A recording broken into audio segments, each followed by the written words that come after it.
आज की इस वीडियो में हम बात करने वाले हैं उन 11 शेयरों की जिन पर इस समय देश और दुनिया के बड़े बड़े ब्रोकरेज हाउस बुलिश नजर आ रहे हैं। तो चलिए जानते हैं आखिर कौन कौन से हैं ये 11 शेयर और क्यों इन पर ब्रोकरेज हाउस इतने बुलिश हैं। सबसे पहले बात करते हैं रिलायंस इंडस्ट्रीज की। इस समय रिलायंस ब्रोकरेज हाउसों की सबसे पसंदीदा कंपनियों में शामिल है। CLSA ने रिलायंस पर आउट परफॉर्म रेटिंग देते हुए 1800 रुपए का टारगेट दिया है। मॉर्गन स्टैनली ने 1803 रुपए का लक्ष्य रखा है, जबकि JP मॉर्गन ने 1660 रुपए का टारगेट दिया है। ब्रोकरेज हाउसों का मानना है कि जियो IPO, AI data centre, new energy business, retail expansion और डिजिटल कारोबार आने वाले वर्षों में रिलायंस की वैल्यू को नई ऊंचाइयों तक ले जा सकते हैं। कई विश्लेषकों का मानना है कि बाजार अभी भी रिलायंस के कई नए कारोबारों की पूरी वैल्यू को नहीं पहचान रहा है। अब बात करते हैं ऑयल मार्केटिंग कंपनियों की।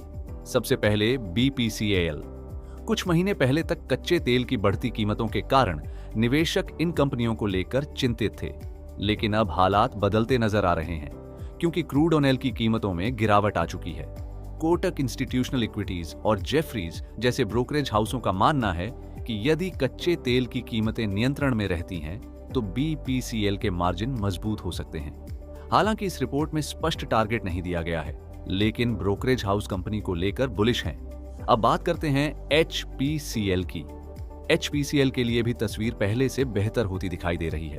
ब्रोकरेज का मानना है कि बेहतर मार्केटिंग मार्जिन और कम क्रूड ऑयल कीमतें कंपनी की कमाई को मजबूत बना सकती है। टारगेट सार्वजनिक नहीं किया गया है, लेकिन ब्रोकरेज का नजरिया सकारात्मक है। अब आते हैं इंडियन ऑयल कॉर्पोरेशन यानी IOC पर। IOC पर प्रभुदास लीलाधर ने 195 रुपए का टारगेट दिया है, जबकि कई विश्लेषकों का औसत लक्ष्य 166 रुपए के आसपास है।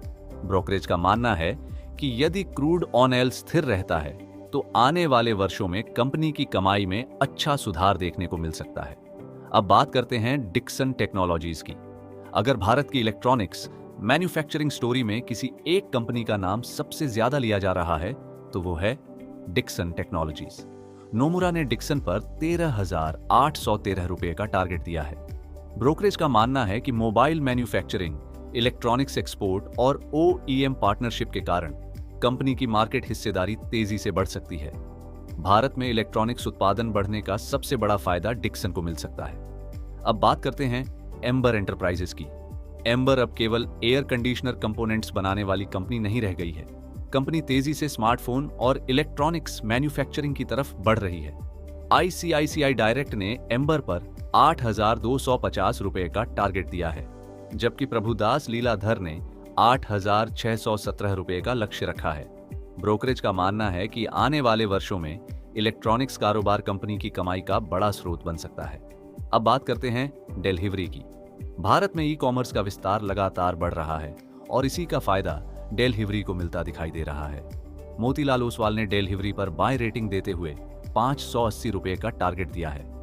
ब्रोकरेज का मानना है कि बढ़ते शिपमेंट वॉल्यूम, बेहतर ऑपरेटिंग मार्जिन और ई-कॉमर्स ग्रोथ कंपनी की कमाई को मजबूत बना सकते हैं। अब बात करते हैं फार्मा सेक्टर की। सबसे पहले ऑनरोबिंदो फार्मा। HSBC और अन्य विश्लेषक ऑनरोबिंदो फार्मा को लेकर सकारात्मक हैं। विश्लेषकों का औसत लक्ष्य लगभग 1514 रुपए के आसपास है। ब्रोकरेज का मानना है कि अमेरिकी बाजार में कंपनी की मौजूदगी और नई दवाओं की पाइपलाइन भविष्य में ग्रोथ को सपोर्ट कर सकती है।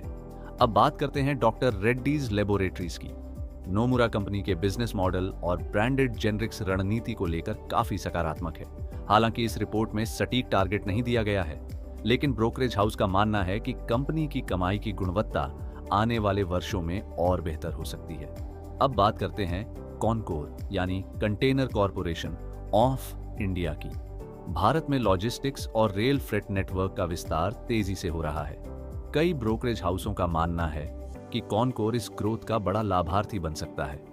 हालांकि इस रिपोर्ट में कोई स्पष्ट टारगेट नहीं दिया गया है, लेकिन ब्रोकरेज कंपनी को लेकर बुलिश है। और अब बात करते हैं आखिरी लेकिन बेहद महत्वपूर्ण कंपनी L&T यानी लार्सन एंड टर्बो की। आज L&T केवल सड़क और पुल बनाने वाली कंपनी नहीं रह गई है। Company artificial intelligence, data centre, semiconductor manufacturing, green hydrogen, defence और हाई टेक्नोलॉजी सेक्टर में तेजी से निवेश बढ़ा रही है। जेपी मॉर्गन ने L&T पर ओवरवेट रेटिंग देते हुए 5,060 रुपए का टारगेट दिया है। ब्रोकरेज का मानना है कि आने वाले वर्षों में कंपनी की पहचान केवल इंफ्रास्ट्रक्चर कंपनी नहीं बल्कि टेक्नोलॉजी और मैन्युफैक्चरिंग लीडर के रूप में भी बन सकती है।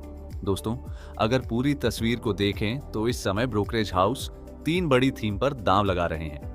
पहली थीम है ऑनल सेक्टर रिकवरी, दूसरी थीम है रिलायंस के जरिए AI, जियो IPO और न्यू एनर्जी की ग्रोथ, और तीसरी थीम है इंडिया मैन्युफैक्चरिंग स्टोरी, जिसमें डिक्सन, एम्बर और L&T जैसे नाम सबसे आगे दिखाई दे रहे हैं। यानी बाजार केवल आज की कमाई नहीं देख रहा बल्कि अगले 5 से 10 साल की संभावनाओं पर दांव लगा रहा है। लेकिन याद रखिए, किसी भी ब्रोकरेज रिपोर्ट को देखकर सीधे निवेश का फैसला नहीं करना चाहिए। निवेश से पहले अपनी रिसर्च जरूर करें और अपने वित्तीय सलाहकार की राय अवश्य लें। अब आप हमें कमेंट करके बताइए कि इन 11 शेयरों में से आपको सबसे ज्यादा दम किस शेयर में दिखाई देता है। अगर वीडियो पसंद आई हो तो वीडियो को लाइक करें, चैनल मनी कास्ट को सब्सक्राइब करें और बेल आइकन जरूर दबाएं ताकि शेयर बाजार से जुड़ी ऐसी ही रिसर्च आधारित वीडियो सबसे पहले आप तक पहुंच सके। धन्यवाद।